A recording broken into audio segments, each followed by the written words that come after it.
সকলকে জয় যিশু। আজকের টপিক হলো অন্ত দিনের চিহ্ন। এই 5 পয়েন্ট হয়ে গেছে। 5 পয়েন্টে আমি আপনাদেরকে আবারও বলছি। প্রথম পয়েন্ট হয়েছে ঘরমায়া জানা বা ঠকানো। দ্বিতীয় পয়েন্ট হয়েছে পকড় পায়েঙ্গে বা ধরিয়ে দেবে। আর তৃতীয় পয়েন্ট হয়েছে মার ডালেঙ্গে বা মেরে দেবে। আর চতুর্থ পয়েন্ট হয়েছে ব্যার বা অ্যানিমিস অর্থাৎ ঘৃণা, নফরত। আর পঞ্চম পয়েন্ট হয়েছে ঠোকর খাবে বা বিশ্বাস থেকে সরে যাবে।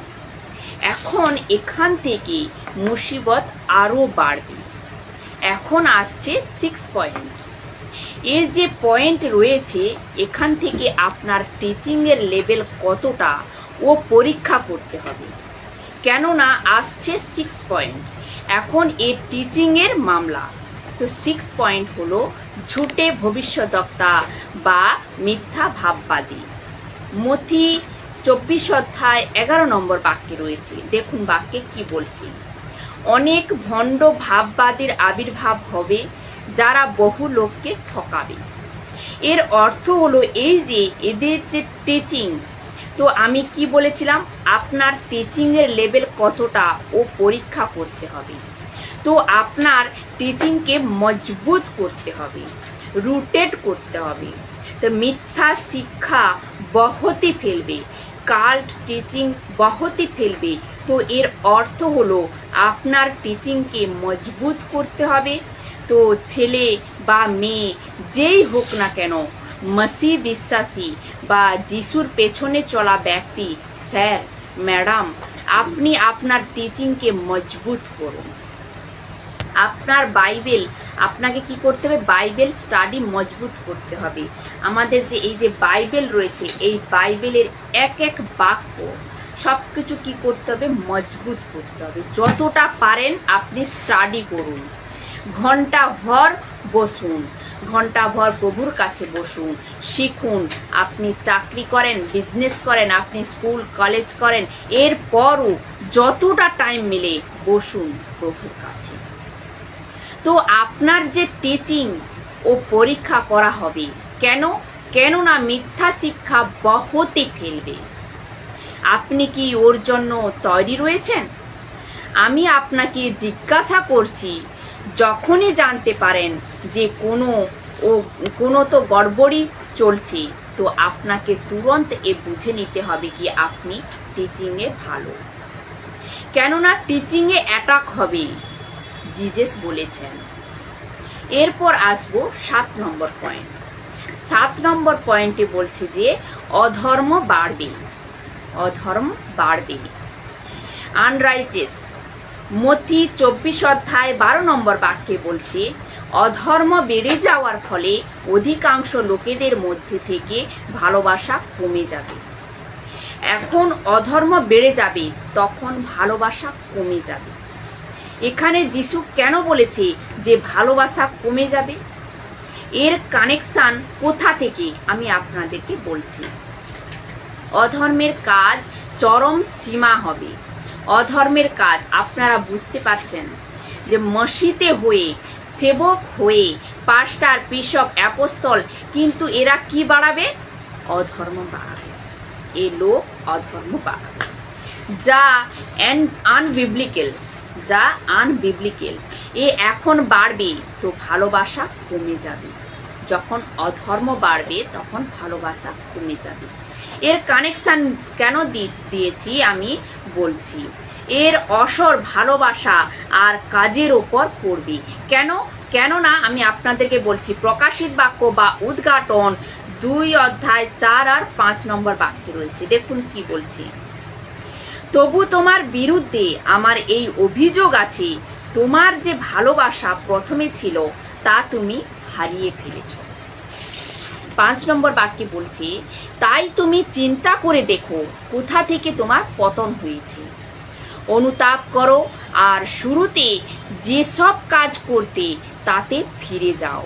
তুমি যদি অনুতাপ না করো তবে আমি তোমার কাছে আসব ও তোমার দীপাধারটি তার স্থান থেকে সরিয়ে দেব। তো কাজের কানেকশন ভালোবাসা থেকে, আর ভালোবাসার কানেকশন কাজ থেকে। আরো জানতে চান? দেখুন, প্রথম করন্থীয় 16 অধ্যায় 21 আর 22 নম্বর বাক্য দেখুন কি বলছে।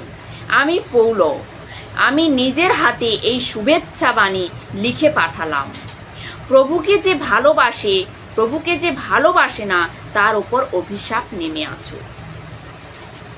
কি বলছে?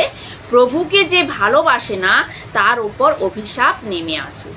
এর কানেকশন কাজ থেকে। যদি কেউ প্রভুর কাজ না করে ও শ্রাপিত বা অভিশপ্ত। যদি কেউ প্রভুর আজ্ঞা পালন না করে ও শ্রাপিত। এবার একটু ভেবে দেখুন, আমি আবারও বলছি, যখন অধর্ম বেড়ে যাবে তো কিছু লোকের প্রেম ঠান্ডা পড়বে। তো কিছু খ্রিস্টান আজ এরকম, কিছু লোক আজ এরকম। আমি জানি পবিত্র আত্মা এখন কথা বলছে। এজন্য আমি বলছি, কিছু লোক এখন কি ভাবছে, আর কিছু লোক ভেবে ঘরে বসে রয়েছে। আরে ইয়ার, এত প্রবলেম, তো সব কিছু ছেড়ে চুপচাপ ঘরে বসে ব্যাস প্রভুকে দিনে 2 বার ধন্যবাদ জানাও আর পুরো মিনিস্ট্রি ছেড়ে দাও। এই তো লেখা আছে। এখন অধর্ম বাড়বে তো অনেকের ভালোবাসা কমে যাবে। এর অর্থ হলো অধর্ম কাজ চরম সীমা পর হবে। আর অধর্ম যখন বাড়বে তো আপনার কাজ ঠান্ডা পড়বে। যে প্রভুর কাজ করে না ও শ্রাপিত।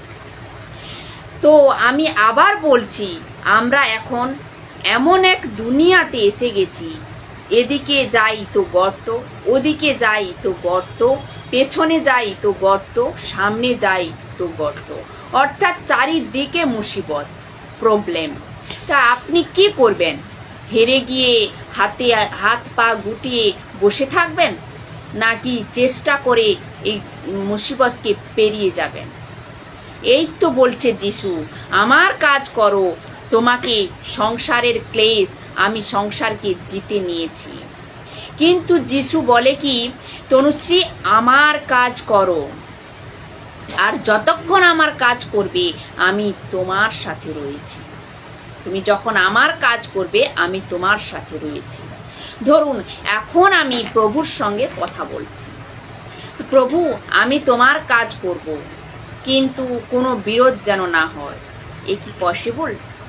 প্রভু আমার রিলেটিভস যেন বিরোধ না হয়, আমার ঘর যেন বিরোধ না হয়। এ কি পসিবল? Not possible. আমি তোমার কাজ করব, খরি প্রচার করব, কিন্তু আমার এগেনস্টে কোনো পাস্টার বা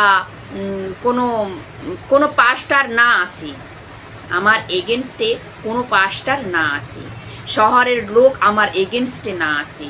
এ কি পসিবল? Not possible. যিশু বলে কি, বেটা ক্রুশ ওঠাতে হবে, ধমকি খেতে হবে, গালি শুনতে হবে, লোক তোমার বিরুদ্ধে উল্টো পাল্টা কথা বলবে, আর এ সব কিছু এমনকি মেরেও দিতে পারে। আর এই সব কিছু তোমাকে পার করে আমার কাছে আসতে হবে। এখন আপনারাই বলুন, আপনারাই চুনাব করুন।